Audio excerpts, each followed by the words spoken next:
I'm Teresa Carraggio, and this is Third Paradigm.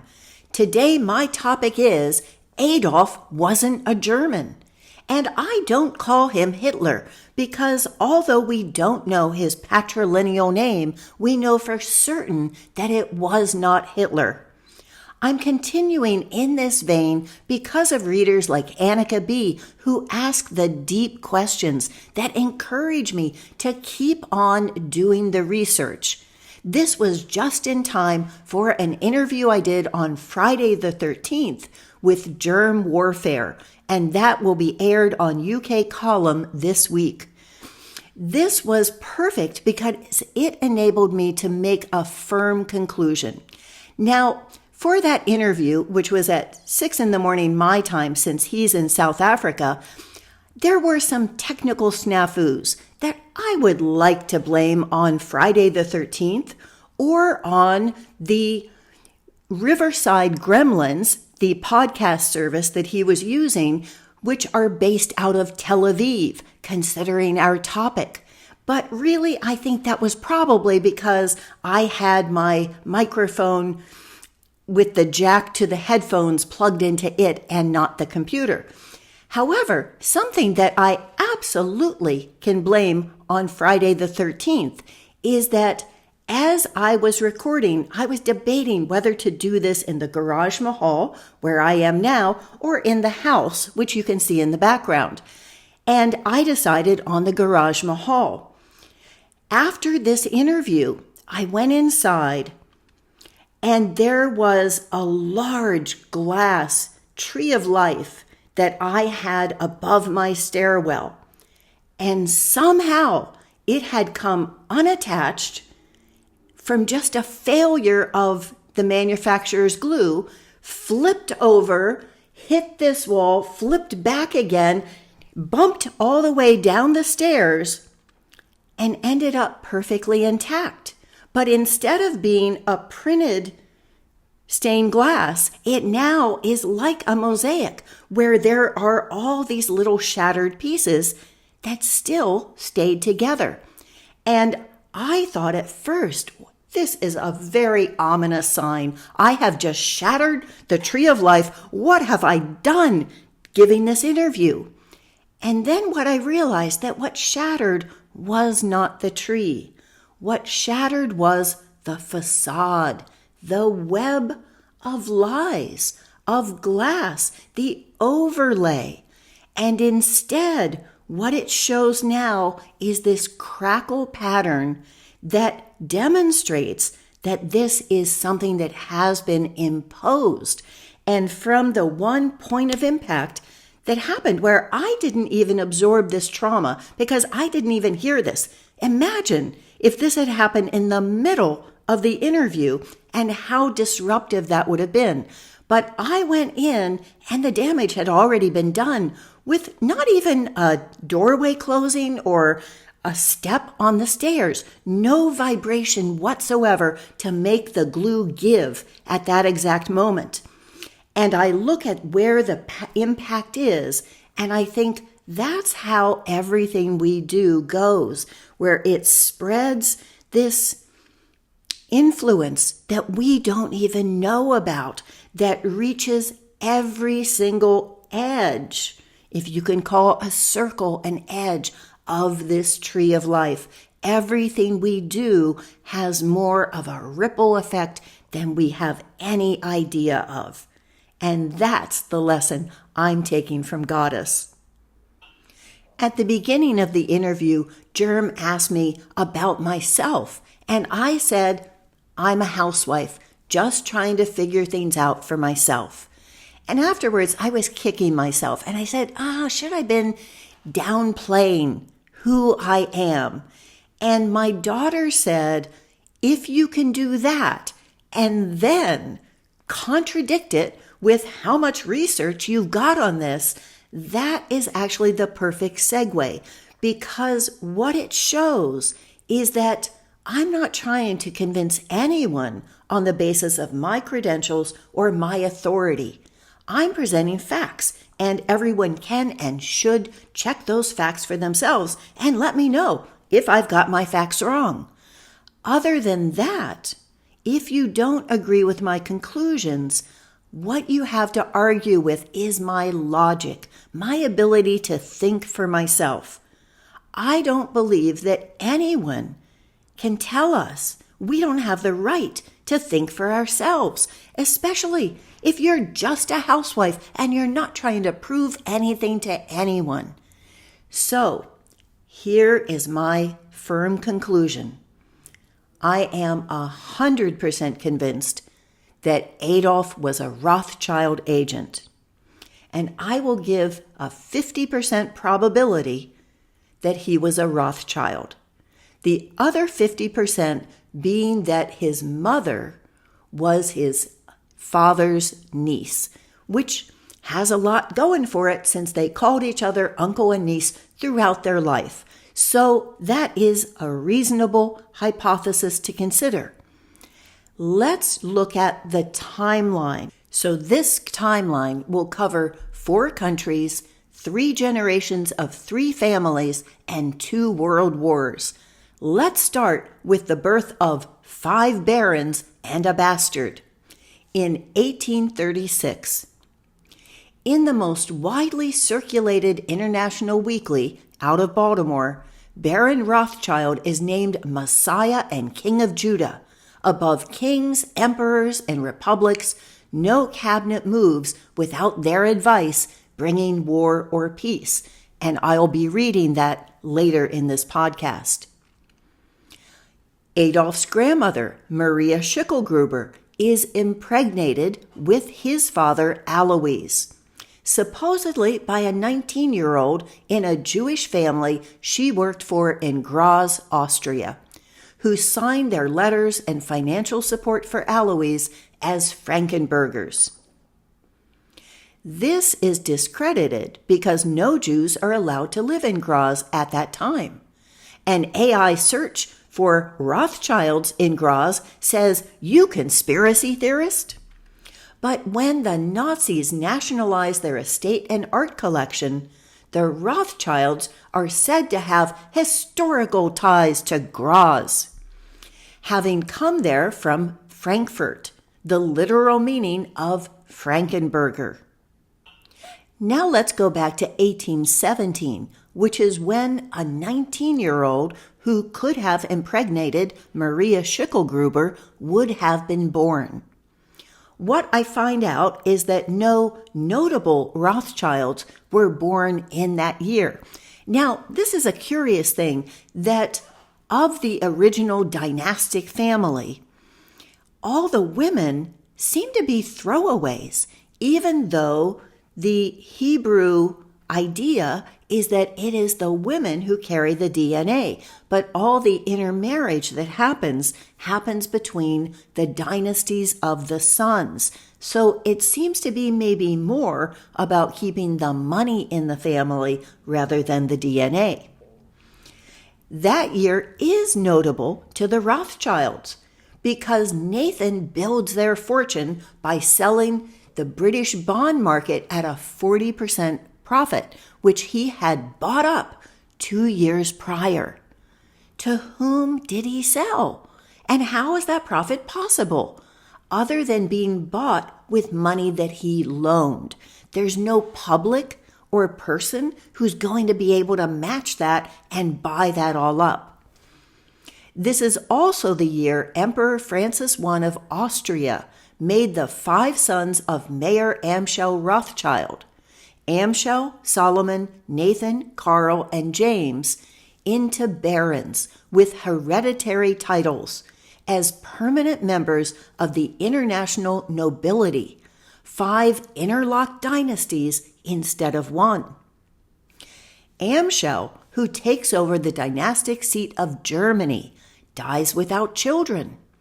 Therefore, no one could inherit his German title of baron, losing Germany as a possession of the Rothschild royalty when his grandfather and namesake, Mayer Amschel, dies in 1812. I had to look that up again, but he really did die in 1812. So in 1817, he was ennobled posthumously. That means that he wasn't the one that made this happen. It had to have been one of the sons. Was it Nathan, who had bought up the British bond market? But then why was it the Austrian emperor who ends up giving them those titles? And it wasn't the German, because that was Amschel. So to continue, in Austria, Salomon Mayer, who starts the Austrian dynasty, has Anselm Salomon in 1803. From secret documents uncovered by Austrian Chancellor Dollfuss during World War II, Maria worked in Salomon Mayer's home in Vienna when she became pregnant. Dollfuss was assassinated by the Nazis in 1934. Anselm Salomon would have been 33 when Maria is impregnated. The same year he has his first son, Nathaniel. Nathaniel becomes an art collector, angering his father. Karl, who starts the Naples dynasty, has a son he names Adolf in 1823. Adolf is therefore a Rothschild family name. The Habsburgs and Heidlers. Now let's enter the third family, the Habsburgs, a dynasty from 1282 whose motto was, "Let others wage war, you, happy Austria, marry." 1863, the Archduke Franz Ferdinand is born in Graz, the same location where Maria was impregnated and the Rothschilds have historical ties. 1874, Ferdinand inherits his title and estate when his cousin Francis V dies. Also, Anselm Solomon Rothschild, possibly Aloise's father, also dies. 1876, Alois Schicklgruber changes his name to Heidler, or Hitler, and receives a large sum of money, 230 gulden. 1889, Alois's third wife, and also possibly his niece, Clara, has Adolf. Ferdinand's cousin, the Austrian Crown Prince Rudolf, supposedly commits suicide with his mistress, leaving Ferdinand's father, Ludwig, next in line for Austrian emperor if Franz Joseph dies.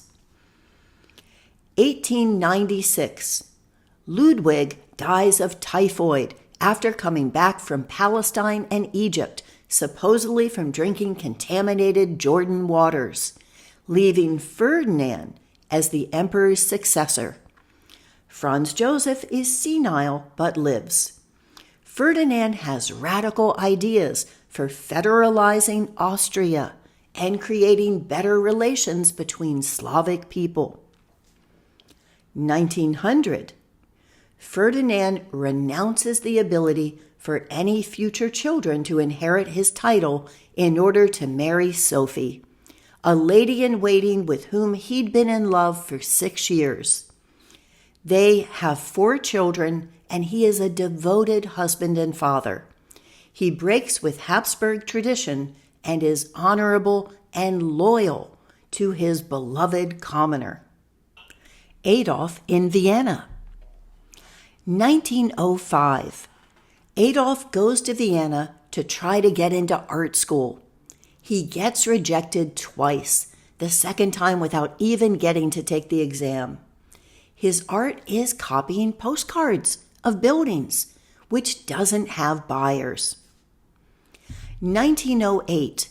Adolf disappears from his shared apartment, leaving no forwarding address, while his friend and flatmate is at the military training. He is homeless, then lives in a men's shelter with wall-to-wall beds. Another resident acts as his agent to sell his paintings, but Adolf makes a charge against him in 1910 and has him briefly imprisoned. In 1938, when Adolf is Führer, he has him killed when he talks about Adolf's past. So from 1910 to 1913, there are no actual witnesses to Adolf's whereabouts. All that's known is that he's a failed aspiring artist, the Rothschilds are art collectors, and Adolf sells some art as frame fillers to wealthy Jewish shop owners, who are the only buyers. 1913, Adolf leaves Vienna, Austria, for Munich in Bavaria, Germany. He is avoiding mandatory conscription at 18 in the Austrian army. Bavarian police track him down. The punishment for draft dodging is deportation and prison. But somehow he's left in Munich because of a persuasive pity letter to the Austrian embassy. He's said to have failed the physical because of inadequate lung capacity. This for the great orator. The Accidental Assassin. 1914, Archduke Franz Ferdinand is assassinated. In a false flag that makes the JFK magic bullet look plausible. They are going in a motorcade through Bosnia, and a bomb gets thrown, but it goes in between the cars and misses them, but injures the people in the car behind it. They storm off and say, "What are you doing? Is this how you treat your guest?"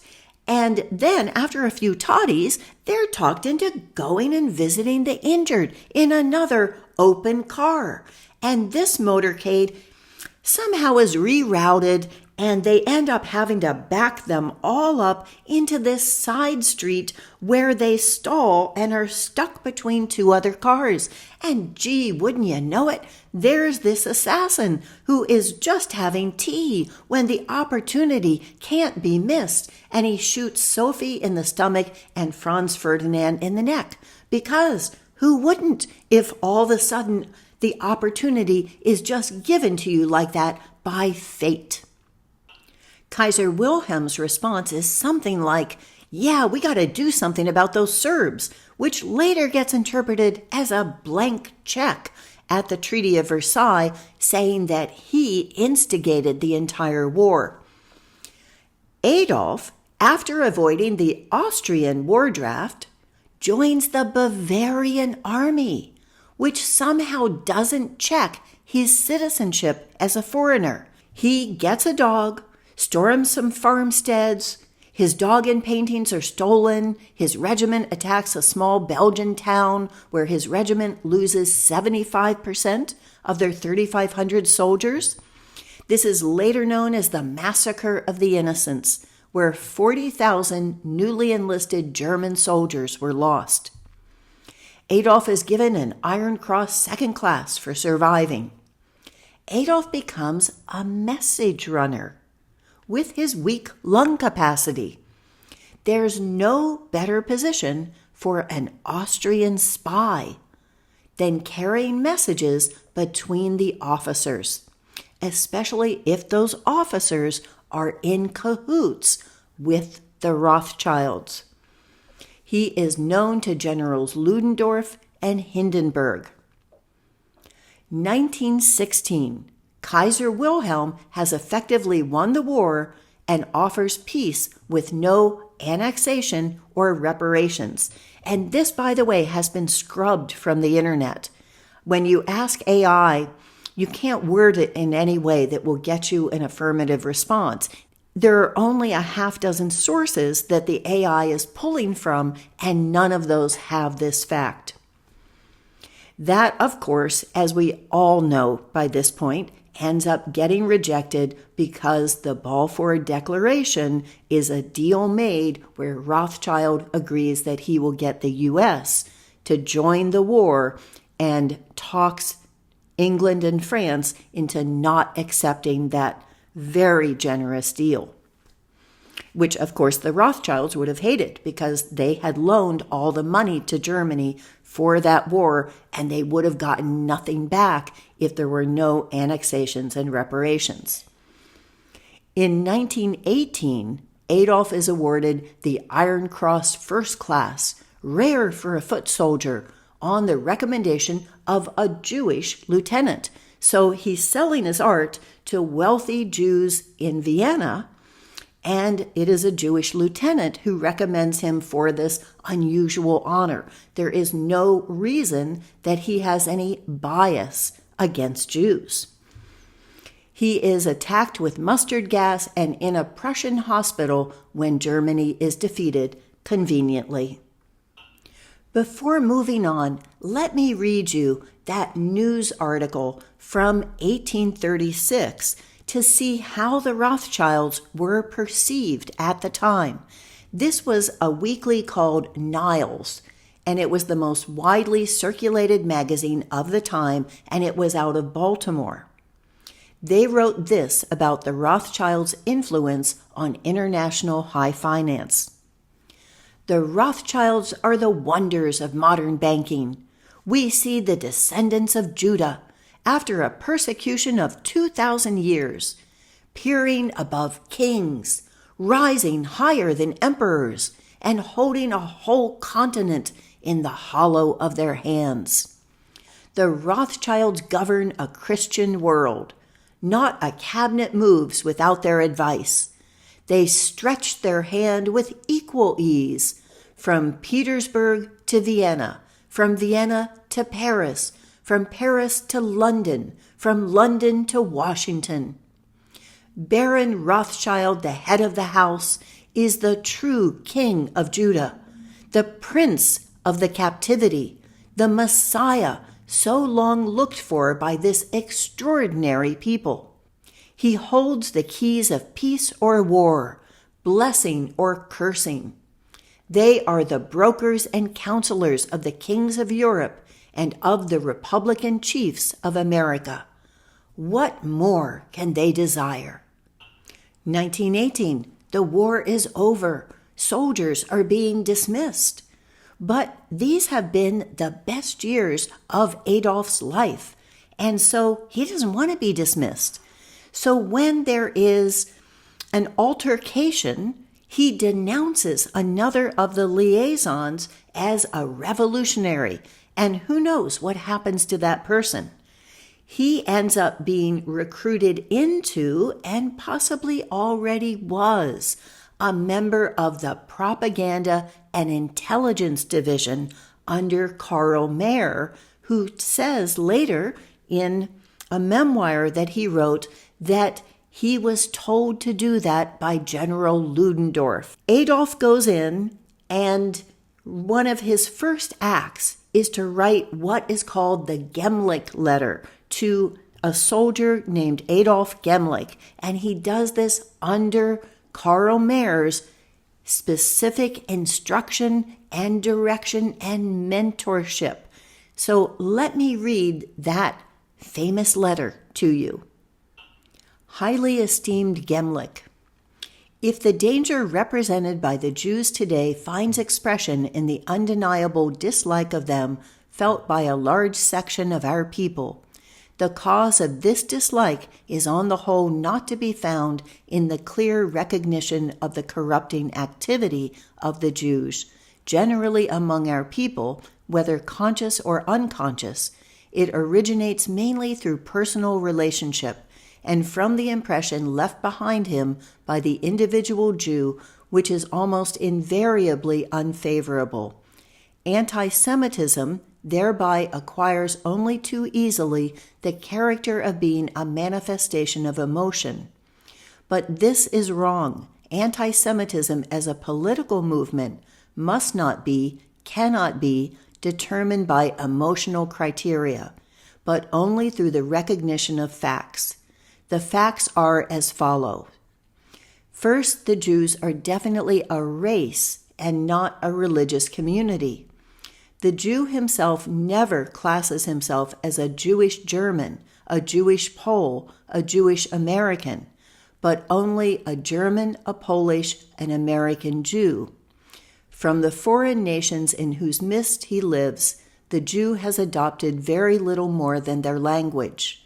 A German who is compelled to use French in France, Italian in Italy, Chinese in China does not thereby become a Frenchman, an Italian, or a Chinese. Similarly, a Jew who happens to live among us and is thereby compelled to use the German language cannot be called a German. Even the Mosaic faith, however important for the maintenance of this race, cannot be considered as absolutely decisive in the question of whether or not someone is a Jew. There is hardly a single race whose members belong exclusively to one particular religion. Through 1,000 years of inbreeding, often practiced within a very narrow circle, the Jew has in general preserved his race and character much more rigorously than many of the peoples among whom he lives. And as a result, there is living amongst us a non-German, foreign race, unwilling and unable to sacrifice its racial characteristics, to deny its feeling, thinking, and striving, and which nonetheless possesses all the political rights that we ourselves have. The feelings of the Jew are concerned with purely material things, his thoughts and desires even more so. The dance round the golden calf becomes a ruthless struggle for all those goods, which, according to our innermost feelings, should not be the highest and most desirable things on this earth. The value of the individual is no longer determined by his character, by the importance of his achievements for all, but solely by the amount of his possessions, by his money. The value of the nation is no longer to be measured in terms of the sum of its moral and spiritual forces, but solely on the basis of the wealth of its material goods.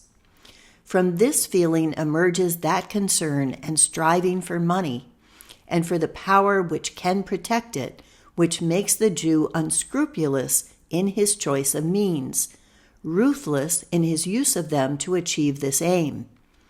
In an autocratically governed state, he whines for the favor of the majesty of the prince and abuses it to batten on his subjects like a leech. In a democracy, he courts the favor of the masses, crawls before the majesty of the people, and yet knows only the majesty of money. He destroys the character of the prince with Byzantine flattery and national pride, which is the strength of a nation, with mockery and shameless training in vice. His weapon is public opinion, which is never expressed, but is rather falsified. His power is the power of money, which in the form of interest effortlessly and interminably multiplies itself in his hands and forces upon nations that most dangerous of yokes, the sad consequences of which are so difficult to perceive because of the initial gleam of gold. Everything which makes men strive for higher things, whether religion, socialism, or democracy, is for him only a means to an end, to the satisfaction of a lust for money and domination. His activities produce a racial tuberculosis among nations. And this has the following result. Antisemitism, stemming from purely emotive reasons, will always find its expression in the form of pogroms. But anti-Semitism based on reason must lead to the systemic, legal combating and removal of the rights of the Jew, which he alone of the foreigners living among us possesses, legislation to make them aliens. Its final aim, however, must be the uncompromising removal of the Jews altogether. Both are possible only under a government of national strength, never under a government of national impotence. The Republic in Germany owes its birth not to the united national will of our people, but to the cunning exploitation of a series of circumstances which combine to produce a deep general discontent. But these circumstances were independent of the form of the state, and are still active today, more active indeed today than before. And a large sections of our people is aware that no mere change in the form of the state as such can alter or improve our position, but only the rebirth of the moral and spiritual energies of the nation. This rebirth will be set in motion not by the political leadership of irresponsible majorities under the influence of party dogmas or of an irresponsible press, nor by catchwords and slogans of international coinage, but only through the ruthless action of personalities with a capacity for national leadership and an inner sense of responsibility. But this fact robs the Republic of the internal support of the spiritual forces of the nation, which are so necessary. And so the present leaders of the state are compelled to seek support from those who alone benefited from the changed situation in Germany, and do so now, and who for this reason have been the driving forces of the revolution, namely the Jews. Taking no account of the Jewish peril, which has certainly been recognized by present-day leaders. Proof of this is the various statements of present leading figures. They are compelled to accept the support readily offered by the Jews for their own benefit, and therefore to pay the required price. And this price consists not only in giving the Jews every possible encouragement, but above all in hampering the struggle of the duped nation against their brother Jews, in the neutralizing of the anti-Semitic movement. With highest respect, Adolf Hitler. What Adolf is saying is that an emotional response leads to things like pogroms and violence, and what he's advocating is a legal response to take away the rights as German citizens of those who are not loyal to Germany, and that at that point had been proven by the revealing of the Balfour Declaration at the Treaty of Versailles.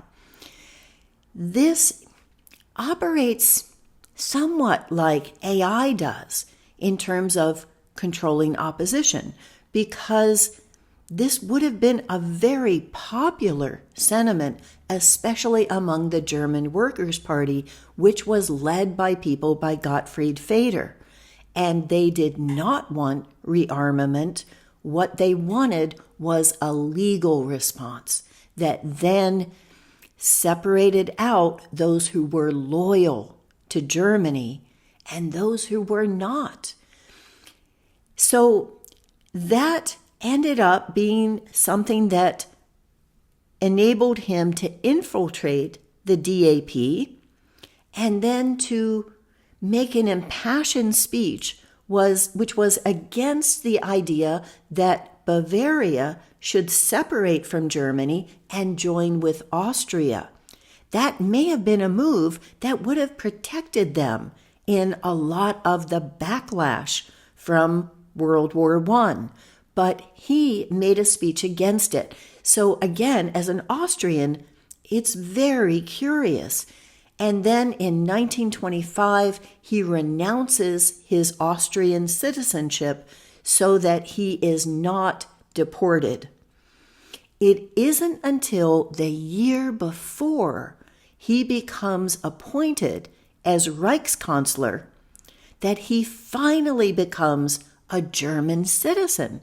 So that is in 1932, and he becomes Reichskanzler again because President Hindenburg. And tell me, how does a general who loses the war end up becoming president of the country unless there is some backroom deal that was going on?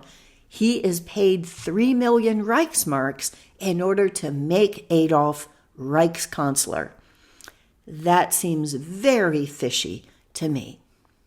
So this is very curious, the Gemlich letter, because if Adolf is not a Rothschild, then he is the product of inbreeding, either between his father being his mother's uncle or under the official story, first cousins who have to get dispensation from the Pope because it is too tight of a link. And then he's a foreign national who has infiltrated Germany. He speaks the German language, but that's not something that makes him a German. He is someone who has come in and has all of the rights of a German, but not the loyalty, because his loyalty is still to a foreign nation. So when he's talking about Jews, and of course, this is not a word that I use, because I say those who identify as Jews, not as a word that even existed before.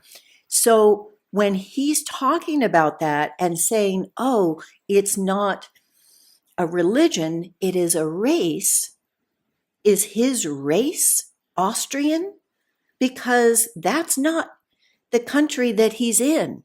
So if he's conflating the idea that you are the race of the country that you're born to, and I think that's more what he's talking about when he's talking about there being this nation, this international Jewry, which is how they had defined it.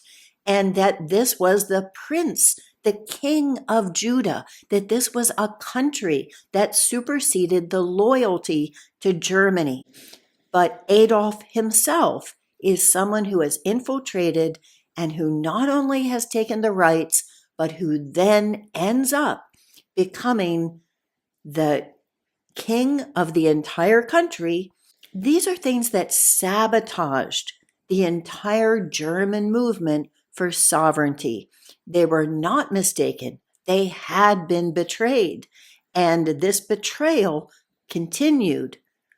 But I believe that Adolf was a part of that betrayal. For 18 more videos on this topic, here is the playlist on World War Truth. And this is the video on Gottfried Feder, important to understand who was the hero of the economic miracle that Adolf trimmed his little mustache in order to imitate. Thank you for joining me on this journey where we are revealing the tree of life.